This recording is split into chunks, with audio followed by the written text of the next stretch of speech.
Alors aujourd'hui, comme nous sommes en pleine crise de confinement, déconfinement, avec tous les problèmes sociaux et surtout économiques que cela entraîne, je veux vous parler des causes de mortalité actuelles en France et de l'histoire du temps présent.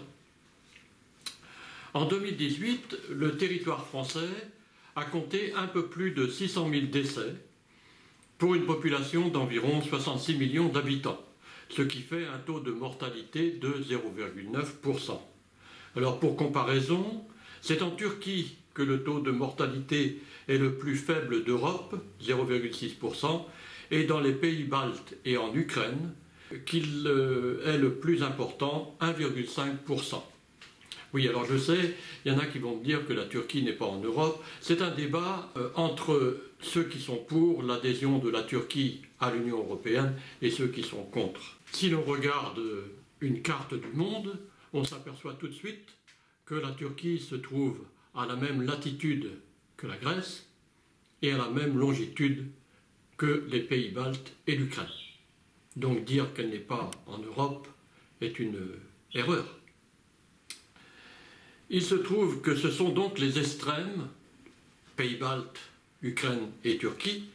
Notre pays se trouve entre les deux, à 0,9%. Alors les principales causes de décès en France sont les cancers d'abord, 180 000, soit 30% des 600 000 morts chaque année. Puis les maladies cardiovasculaires, 150 000, soit 25%. Viennent ensuite les maladies de l'appareil respiratoire, 39 000, soit 6,5%, et les morts violentes, accidents, suicides, crimes, quasiment autant. Notons tout de suite que la grande majorité des décès par maladie respiratoire sont liés aux épidémies de grippe hivernale qui font en moyenne 10 à 15 000 morts par an, avec des chiffres beaucoup plus élevés certaines années. Ainsi, en 2014-2015, la mortalité liée à la grippe saisonnière a été de 18 300. Alors certes, le chiffre global officiel des morts par le coronavirus apparaît bien plus élevé, 28 000, mais que reflète-t-il exactement? Que savons-nous en effet des causes réelles de ces décès, puisque les tests d'infection ne pouvaient pas être réalisés systématiquement sur chaque malade au début de l'épidémie à cause de la pénurie de ces tests en France? Les médecins en réanimation reconnaissent eux-mêmes que beaucoup de malades testés en phase finale, à l'agonie donc, n'étaient plus porteurs du virus. L'avaient-ils jamais été? On ne saura pas. Pourtant, ils ont tous été comptés comme victimes du Covid-19. Un peu de la même façon que tous les décès dans les EHPAD avaient été mis au compte de la canicule en France en 2003. Rappelons que le chiffre officiel de mortalité dû à cet été exceptionnel, torride, est de 20 000 décès, dont 15 000 pour le seul mois d'août. Et aujourd'hui, on vient d'apprendre que la mortalité par le Covid-19 a été révisée à la baisse dans les EHPAD. Cela voudrait-il dire que l'on cherchait absolument à surévaluer le nombre de victimes de cette épidémie de grippe en France? Il n'est bien sûr pas dans mon intention de minimiser la mortalité du fait du coronavirus 19. Pourtant, encore un détail significatif.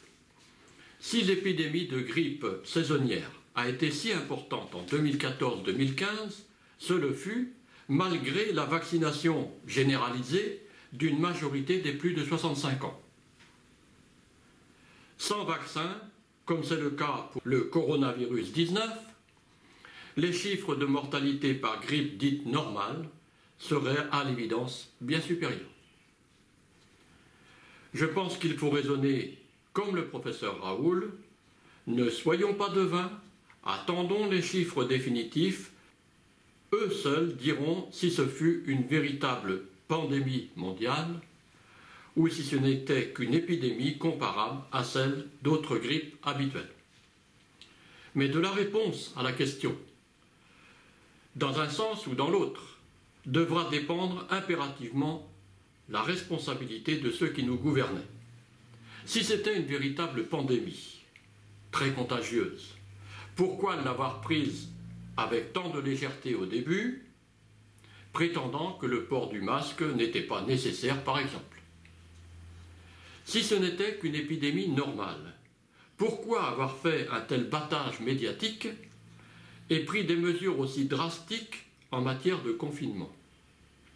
Et surtout, pourquoi avoir attaqué avec une telle véhémence un des plus grands chercheurs français, qui ne faisait que son travail de médecin dans le centre d'infectiologie de Marseille, et avoir interdit, le 23 mars dernier, la délivrance par les pharmacies de médicaments à base de chloroquine que les médecins généralistes prescrivaient jusque-là sans aucune restriction depuis plus de 70 ans, presque autant que l'aspirine. Il n'est pas du rôle de l'historien de faire une telle interprétation, me direz-vous. Mais l'histoire du temps présent permet bien à certains universitaires de juger immédiatement des résultats d'une élection, et même parfois de présager de ces résultats avant le scrutin. Notre illustre politologue de la Réunion, le professeur Yvan Combeau, pour lequel j'ai beaucoup de respect, ne le fait-il pas publiquement et remarquablement sur les chaînes de télévision locales? Pourquoi ne pourrait-il pas en être de même pour tout événement important, y compris et surtout lorsqu'il provoque des drames humains comme les nombreux décès en réanimation suite à une épidémie de grippe?